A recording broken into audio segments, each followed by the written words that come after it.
According to The Athletic, the Blue Jackets are in danger of being one of those mushy middle teams that is neither good enough to be a playoff team nor bad enough to be a lottery team. I don't disagree, but I think there's some nuance here. So let's discuss on today's Locked on Blue Jackets.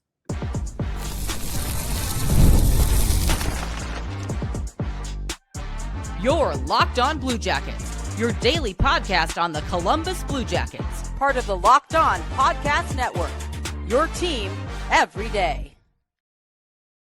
Hello, welcome to Locked on Blue Jackets, part of the Locked on Podcast Network, your team every day. I am, as always, your host, Jay Foster, here to give you the good, the bad, and the ugly about your favorite team and mine, the Columbus Blue Jackets. Before we get started, I want to let you know that today's episode is brought to you by FanDuel.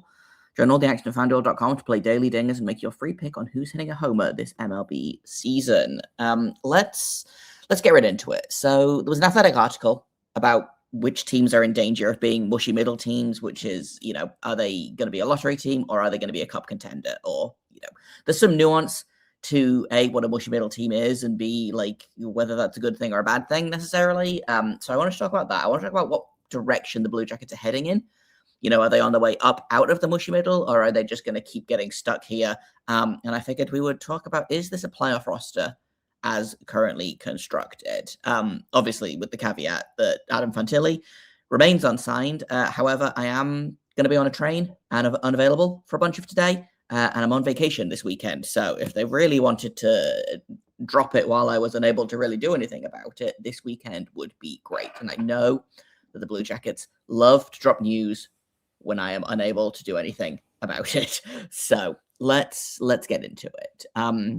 So I had an article out where they talked about like the 7 teams that are the most likely to be in the mushy middle of the league. And so, there's 32 teams in the league right now. So if you divide that up into thirds, like in theory, what you've got is you've got 10-ish teams that are you got I think technically 11 teams are lottery teams, technically 12, but we'll agree to disagree on that. And then you've got 16 playoff teams. Not all of those playoff teams I would consider like not mushy middle teams, right? Like, so for example, the teams that they mention in this article, teams like the LA Kings, for example, who are a pretty reliable bottom of the pack playoff team, right? Like they are probably going to make the playoffs because like it's the Pacific Division. It's pretty weak. They are a fine team. That they've lost in the first round 5 times, 5 years in a row, right? 3 of those, I believe, might even be 4 of those, the Edmonton Oilers, and then they got swept by the Avalanche last season, which is, hey, there's no shame in getting swept by the best regular season team, right? Sweeping the best regular season team isn't for everyone. But so like they are considered a mushy middle here, despite being a playoff team, right? So making the playoffs is not necessarily going to be a prerequisite for not being a mushy middle team, right? Like if the Blue Jackets make the playoffs this year, then that doesn't take them out of the mushy middle consideration, but it is a step in the right direction, right? So I guess it really depends on what your definition of mushy middle is. If you're one of the teams that is between, let's say, 11 to 22 in the league, where the Blue Jackets, I believe, finished, I want to say 18th in the league, 17th or 18th in the league last season, then yeah, they are pretty solidly a mushy middle team. That's not necessarily a bad thing, especially when you look at, the past 4 years, specifically for the Blue Jackets in terms of like their numbers, their straight up point total. They've won more games like every year of the last 4 years, right? I'm just pulling up the exact numbers to see if I can.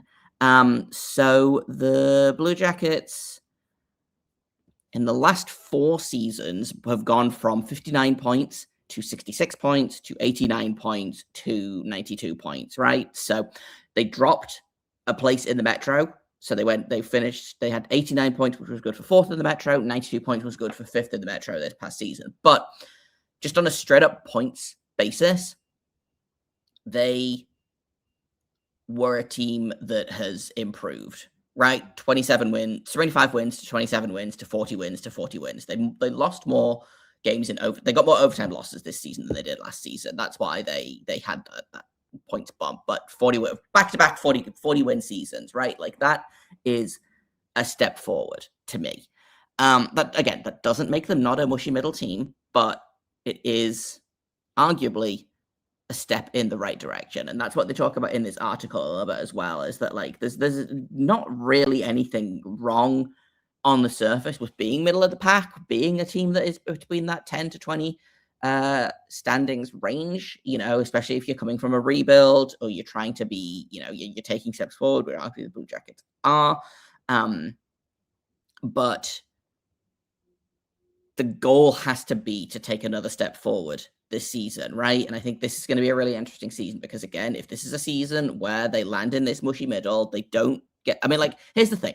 A lottery pick is worst case scenario. Like, it's not worst case scenario, but, like, you don't want to be in the position to need a lottery pick, right? Because that means that you're finishing probably bottom 5 in the league. Again, you've taken a massive step back from the last couple of years.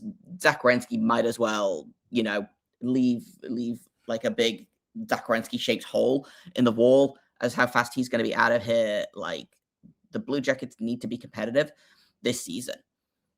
At least if they're a lottery pick, they get a high draft pick, right? If they end up, where they are drafting 13th, 14th overall, that to me is where it's going to start becoming a problem. Yeah, they've taken some fine players in 14th overall past couple of years. Jackson Smith looks really good. Oscar Hemming, I'm really happy with. We'll see how he continues to develop, etc. But this is a team that cannot be a mushy middle team this season. And again, I go back and forth on what I think mushy middle is, and I think the thing about the Blue Jackets is that the Atlantic division is so weird and the Metro division is so weird. Like, the East is weird in general, right? Like, again, you look at the playoffs last year and, like, the Blue Jackets had 92 points, which would be, I believe, I'm just going to double check this, that would have been good enough for a playoff spot in the West, right? Only just, but it would have been good enough for a playoff spot in the West. They had 92 points and missed the playoffs. The Vegas Golden Knights won the Pacific with 95 points. The Washington Capitals had 95 points and missed the playoffs. Right? That's the East is so much stronger than the West right now, and specifically so much stronger than the Pacific Division. But the point I'm making here is the Blue Jackets probably want to be third in the Metro, at least, if they would like to have a chance of being a playoff team. I don't think 4th in the Metro is going to get it done.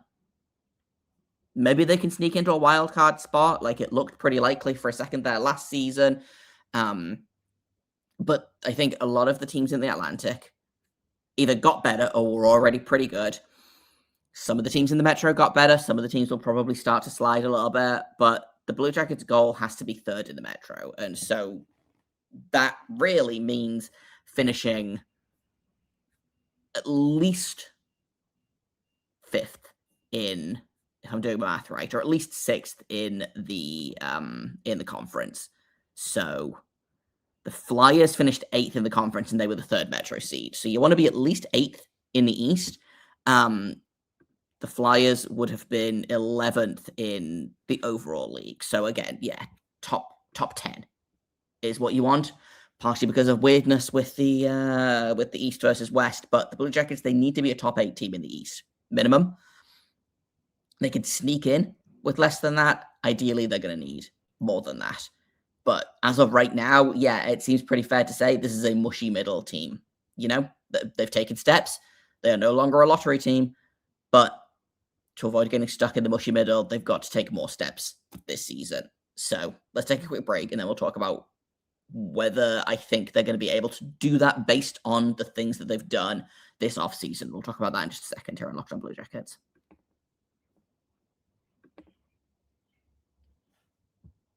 First, I'll tell you about Odoo. Running a business should not feel like you're trying to connect a bunch of systems that were never designed to work together. One app for accounting, another for inventory, another for sales, and somehow none of them are talking to each other. And that's where Odoo comes in. It's an all-in-one business management software that brings every part of your business together in one powerful platform. From sales and accounting to inventory and marketing, everything works in one place, helping your team move faster, stay organized, and focus on growing the business instead of managing software. Best organizations know that success is not just about talent, it is about having everyone working towards the same goal. And that is true in sports, just like it is in business. I keep going back to the Carolina Hurricanes in this ad read because it keeps being relevant. An organization, everyone is on the same page. They train the same way. They use the same systems, whether they're in the NHL or the AHL. Everyone is on the same page, and they all work together, and they won a cup because of it. Great organizations win because operations matter, and that's why you should get Odoo. Try for free today at odoo.com/lockedon. That's odoo.com/lockedon.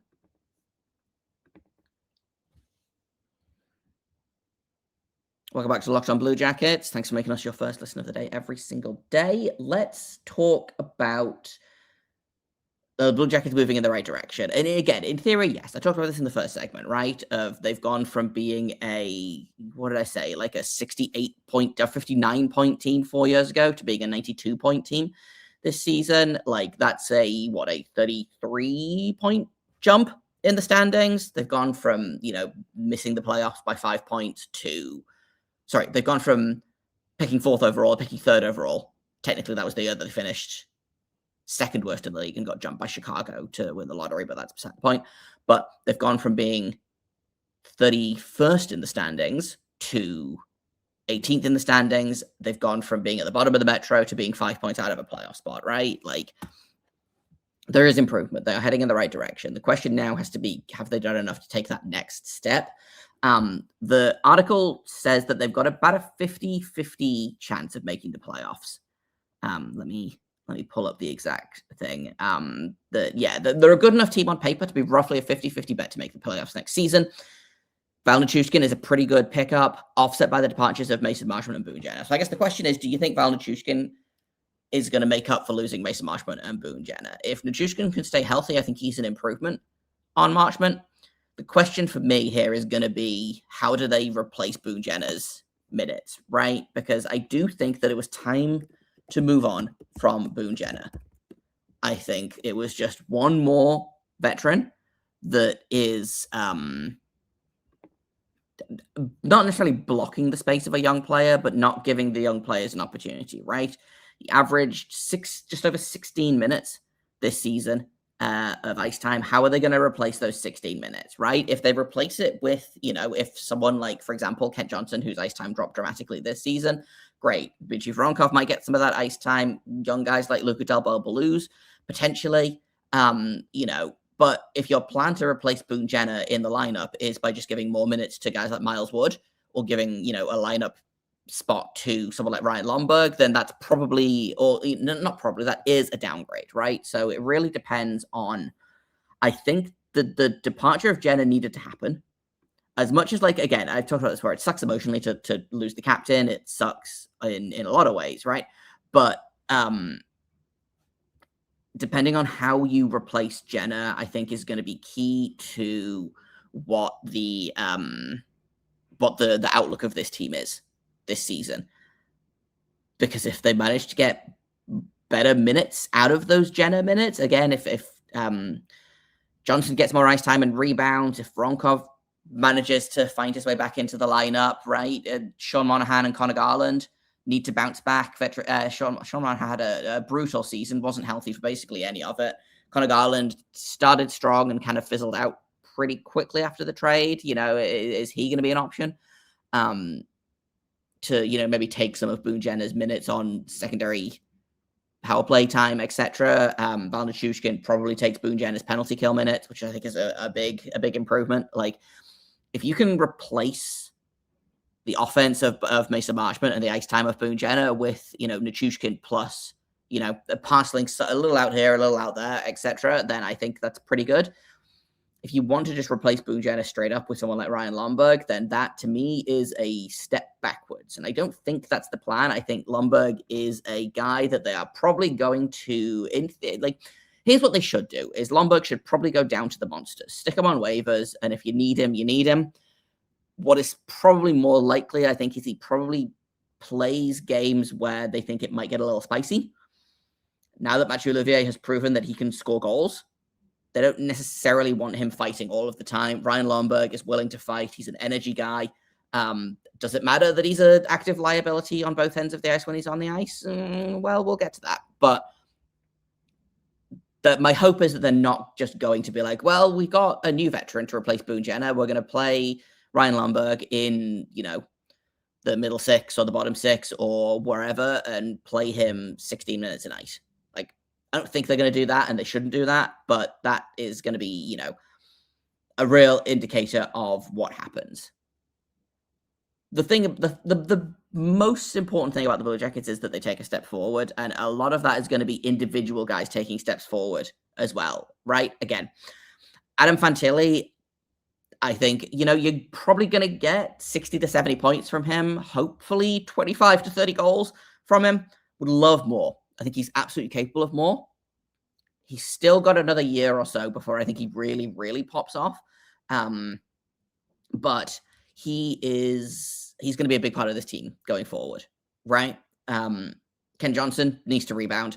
Dmitry Voronkov needs to figure it out. I would love Cole Sillinger to figure it out a little bit more. Something that I think is not talked about much in terms of getting these guys to rebound and take steps forward is the hiring of Don Granato, which I talked about in last week's Happy Hour.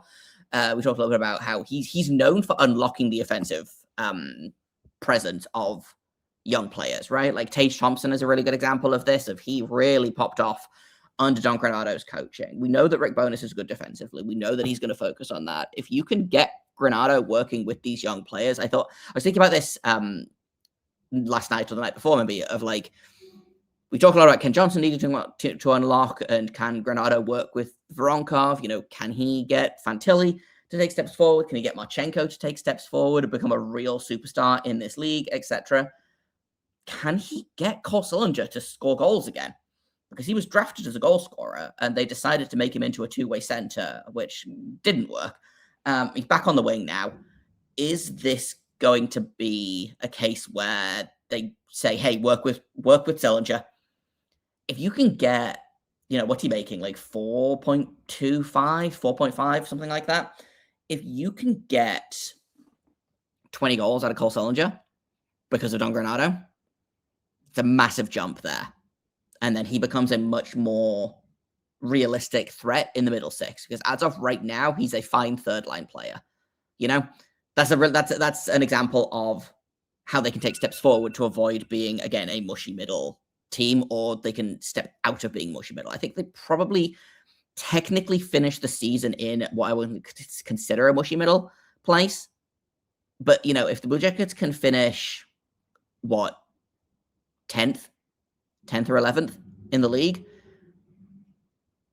that feels pretty good. What do they need to be top 14 to make the playoffs, realistically? I know that 16 teams make the playoffs, but because of how good the East is, probably you need to be higher. But therein lies the question, right? Are they a playoff team? Let's take another quick break and let's find out in just a second. Here on Locked On Blue Jackets.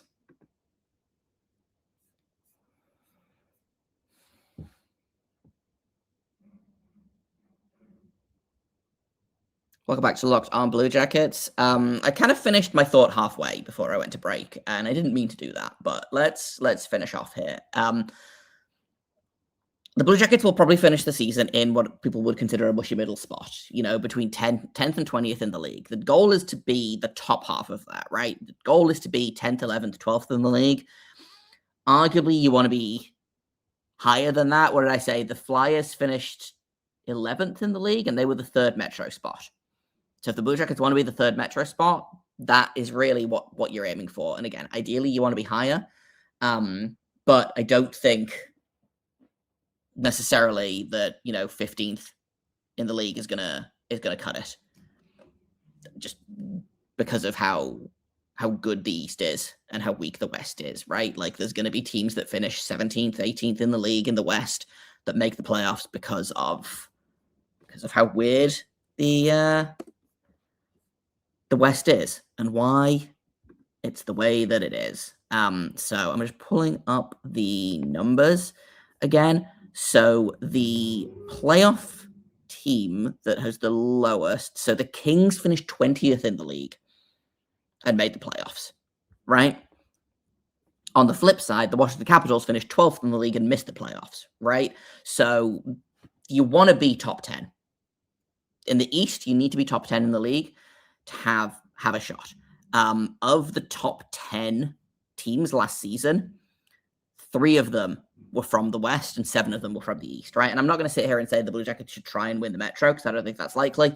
But for my money, they're going to be probably in a group with the Devils, maybe the Flyers, probably the Capitals, for second and third in the Metro, right? I think everyone's assuming that probably fairly that the Carolina Hurricanes are going to be the team to beat in the Metro again. But you've got the Flyers, you've got the Penguins, who may take a step back and may just kind of be good again now, which will be infuriating if they are.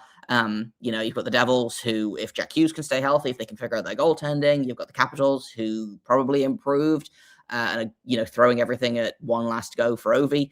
Those are the teams you're going to be fighting with. So if you can finish, you only have to beat 2 of them, really. I think the Islanders are going to drop off. I think the Rangers are going to probably be pretty bad again. So it's, what did I say? Those 4 teams fighting for 2 spots, realistically. You only got to beat 2, you only got to beat 2 of them. Maybe one of them if you can sneak into a wild card spot. But I think realistically, you need to be aiming for 3rd in the Metro, and going from there. And I think this is a team that is capable of finishing 3rd, maybe 4th in the Metro. Again, I think the Flyers, for me, is going to ride so heavily on, can they get Dan Vladar to do again what he did last season, and that worries me a little bit, because goalies that pop off at age 28 typically, I don't know, I wouldn't have a lot of faith in him putting up the numbers that he did last season.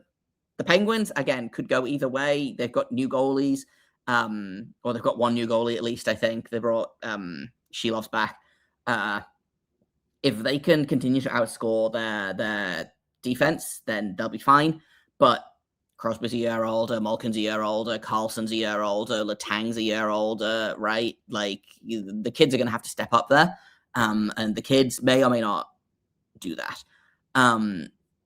Again, Washington is going to be a weird one. They got better, but there's a lot of new faces. And are they going to be able to figure it out? They've got a very good goalie, which helps. So again, we'll see what happens with Washington. And the Devils are maybe the biggest question mark, right?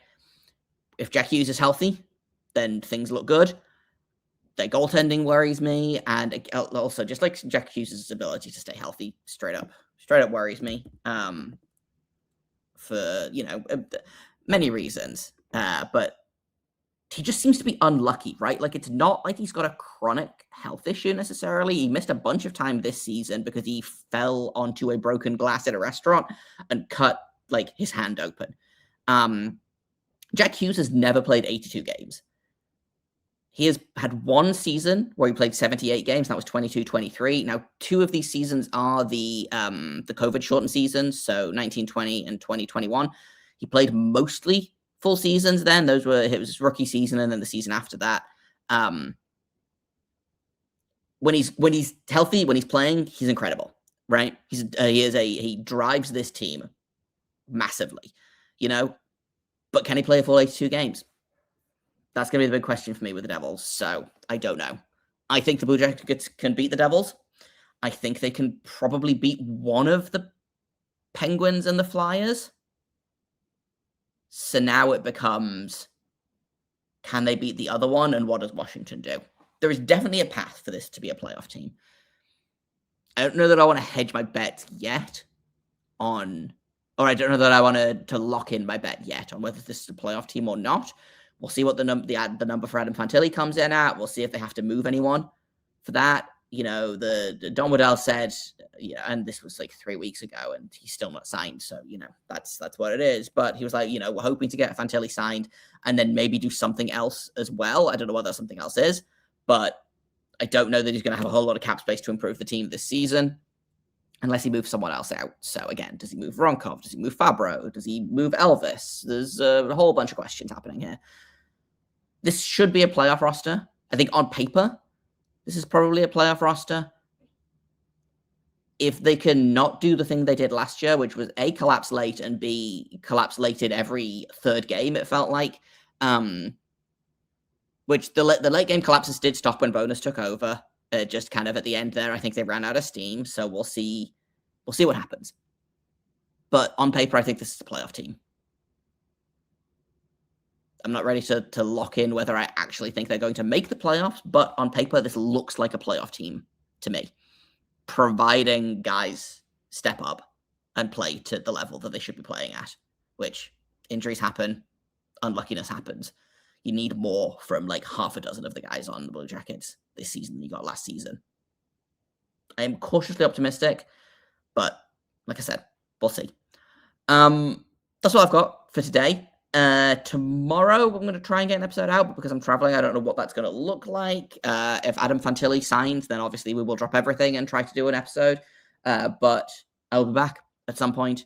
Hopefully the next time I talk to you will be with an Adam Fantilli contract to look at, but I'm not super confident. We'll see. Thank you for listening, making this your first listen of the day every single day. Locked On Blue Jackets continues to be free and available on all podcast platforms and over on YouTube. You can also find us on Twitter at LO_Blue Jackets. And we will be back, if not later this week, then definitely next week with a brand new episode. So until then, make sure you stay locked on.